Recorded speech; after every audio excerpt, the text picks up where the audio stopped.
সাবেক আহ্বায়ক, ঢাকা 12 আসনের মাটি ও মানুষের নেতা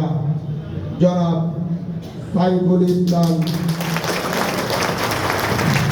নীরব ভাইয়ের সাথে স্বেচ্ছাসেবক দল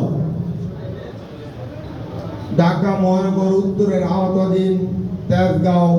শিল্পাঞ্চল, হাতিরঝিল, শেরেবাংলা নেতৃবৃন্দদের পরিচয় পর্ব এবং সাইফুল ইসলাম নীরব ভাইকে ঢাকা 12 আসনে জয়যুক্ত করার জন্য স্বেচ্ছাসেবক দলের প্রতিটি নেতা কর্মীদেরকে সর্বোত্তম কাজ করার জন্য আজকে আমাদের এই আয়োজন। আমাদের আজকের এই সভায় প্রধান অতিথি বাংলাদেশ জাতীয়তাবাদী ছাত্র দলের সোনালী অতীত, ঢাকা মহানগর উত্তর যুব দলের